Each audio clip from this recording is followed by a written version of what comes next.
कार्तिक माह का महत्व। हिंदू पंचांग के अनुसार प्रत्येक वर्ष का 8वां महीना कार्तिक माह के नाम से जाना जाता है। कार्तिक का महीना 12 महीनों में से सबसे श्रेष्ठ है। शास्त्रों के अनुसार कार्तिक मास को जप तप, ध्यान, व्रत, मोक्ष और कल्याण प्रदान करने वाला बताया गया है। कार्तिक के महीने में स्नान, दान, द्वीप दान, तुलसी विवाह, कार्तिक कथा सुनने का महत्व बहुत अधिक है। जो व्यक्ति कार्तिक के महीने में यह सब कार्य करता है, उसे अत्यंत शुभ फल की प्राप्ति और उसके सभी पापों का नाश होता है। श्री कृष्णा जी को भी कार्तिक का महीना अत्यंत प्रिय है। इस महीने में थोड़ा सा पूजा पाठ करने वाले को भी बहुत ज्यादा फल मिलता है। भगवान श्री विष्णु ने स्वयं कहा है कि कार्तिक माह मुझे अत्यधिक प्रिय है। वनस्पतियों में तुलसी, तिथियां में एकादशी और माह में मुझे कार्तिक महीना अत्यंत प्रिय है। जो व्यक्ति इस पूरे माह में श्री हरि विष्णु जी का स्मरण करता है, उसे अश्वमेध यज्ञ के समान पुण्य प्राप्त होता है। कार्तिक माह की षष्ठी तिथि को कार्तिकेय व्रत का अनुष्ठान किया जाता है। स्वामी कार्तिकेय इसके देवता है। इस दिन अपनी क्षमता के अनुसार दान करना चाहिए और यह दान किसी जरूरतमंद व्यक्ति को देना चाहिए। कार्तिक माह में पुष्कर, वाराणसी तथा कुरुक्षेत्र तीर्थ स्थलों में स्नान और दान का बहुत महत्व है। कार्तिक के महीने में की गई पूजा और उपवास का सभी तीर्थ स्थलों की यात्रा के बराबर शुभ फल मिलता है। कार्तिक माह के महत्व के बारे में स्कंद पुराण, नारद पुराण, पद्म पुराण आदि जैसे ग्रंथों में लिखा गया है। कार्तिक माह में किए गए स्नान का फल 1 सहस्त्र बार गंगा स्नान के समान है। माना जाता है कि जो फल कुंभ में स्नान करने से मिलता है, उतना फल कार्तिक माह में किसी भी पवित्र नदी में स्नान करने से मिलता है। इस माह में हर व्यक्ति को अधिक से अधिक जप करना चाहिए और भोजन दिन में एक समय ही करना चाहिए। जो व्यक्ति कार्तिक के महीने में इन सभी नियमों का पालन करते हैं, उन्हें उनके सभी पापों से मुक्ति मिल जाती है और मोक्ष की प्राप्ति होती है। धार्मिक दृष्टि से कार्तिक के महीने को सबसे श्रेष्ठ माना गया है। आश्विन शुक्ल पक्ष से कार्तिक शुक्ल पक्ष तक पवित्र नदी में स्नान करना का बहुत महत्व है। शास्त्रों में बताया गया है कि कार्तिक मास के समान कोई दूसरा माह श्रेष्ठ नहीं है। जैसे कि सतयुग के समान कोई युग, वेद के समान कोई शास्त्र और गंगा जी के समान कोई दूसरी नदी नहीं है। स्कंद पुराण के अनुसार भगवान विष्णु जी ने कहा है कि कार्तिक मास सभी मासों में से सबसे श्रेष्ठ और दुर्लभ है। कार्तिक मास से जुड़ी व्रत कथा भी है, जिसे कार्तिक माह में सुनने से श्रेष्ठ फल की प्राप्ति होती है। कार्तिक मास से जुड़ी कथा इस प्रकार है। किसी गांव में एक बुढ़िया रहती थी और वह कार्तिक का व्रत रखा करती थी। उसके व्रत खोलने के समय कृष्ण भगवान आते और एक कटोरा खिचड़ी का रखकर चले जाते। बुढ़िया के पड़ोस में एक औरत रहती थी। वह हर रोज यह देखकर ईर्ष्या करती कि इसका कोई नहीं है, फिर भी इसे खाने के लिए खिचड़ी मिल ही जाती है। एक दिन कार्तिक महीने का स्नान करने बुढ़िया गंगा गई। पीछे से कृष्ण भगवान उसका खिचड़ी का कटोरा रख गए।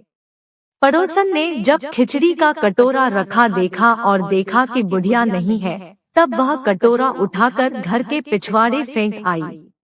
कार्तिक स्नान के बाद बुढ़िया घर आई तो उसे खिचड़ी का कटोरा नहीं मिला और वह भूखी ही रह गई। बार बार एक ही बात कहती कि कहाँ गई मेरी खिचड़ी और कहाँ गया मेरा खिचड़ी का कटोरा। दूसरी ओर पड़ोसन ने जहाँ खिचड़ी गिराई थी वहाँ एक पौधा उगा जिसमें 2 फूल खिले।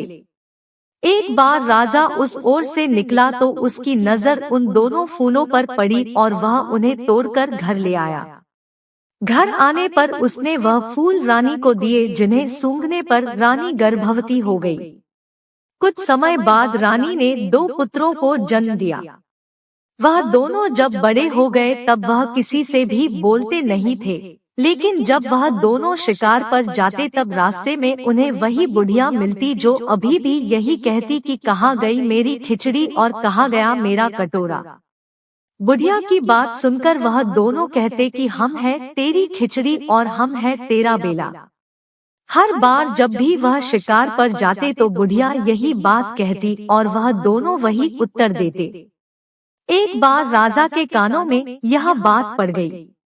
उसे आश्चर्य हुआ कि दोनों लड़के किसी से नहीं बोलते, तब यह बुढ़िया से कैसे बात करते हैं। राजा ने बुढ़िया को राजमहल बुलवाया और कहा कि हमसे तो किसी से ये दोनों बोलते नहीं हैं, तुमसे यह कैसे बोलते हैं। बुढ़िया ने कहा कि महाराज मुझे नहीं पता कि ये कैसे मुझसे बोल लेते हैं। मैं तो कार्तिक का व्रत करती थी और कृष्ण भगवान मुझे खिचड़ी का बेला भरकर दे जाते थे। एक दिन मैं स्नान करके वापस आई तो मुझे वह खिचड़ी नहीं मिली। जब मैं कहने लगी कि कहाँ गई मेरी खिचड़ी और कहाँ गया मेरा बेला, तब इन दोनों लड़कों ने कहा कि तुम्हारी पड़ोसन ने तुम्हारी खिचड़ी फेंक दी थी तो उसके 2 फूल बन गए थे।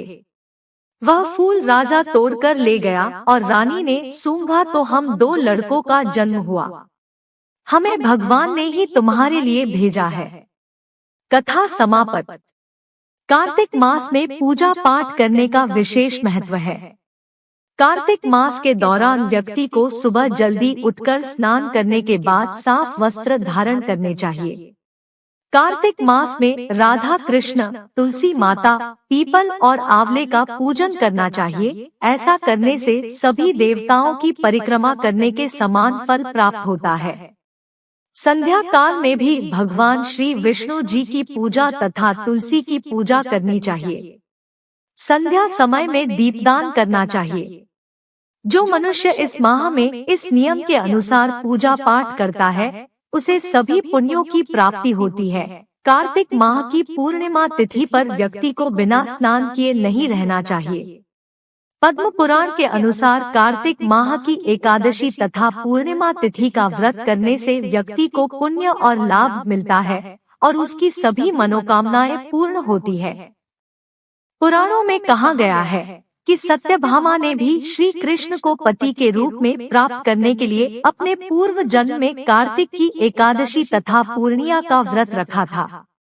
स्कंद पुराण में कहा गया है कि कार्तिक माह को अन्य महीने की तुलना में कल्याणकारी, श्रेष्ठ और उत्तम बताया है। यह बात स्वयं नारायण ने ब्रह्मा से, ब्रह्मा ने नारद से तथा नारद ने महाराज पृथ्वी से कही है। शास्त्रों के अनुसार जो भी मनुष्य पूरे कार्तिक मास में किसी जलाशय में जाकर सूर्योदय से पहले स्नान करके साफ कपड़े धारण करने के बाद जलाशय के निकट दीपदान करते हैं, उन्हें विष्णु लोक की प्राप्ति होती है। तो यह थी कार्तिक माह से जुड़ी हुई जानकारी।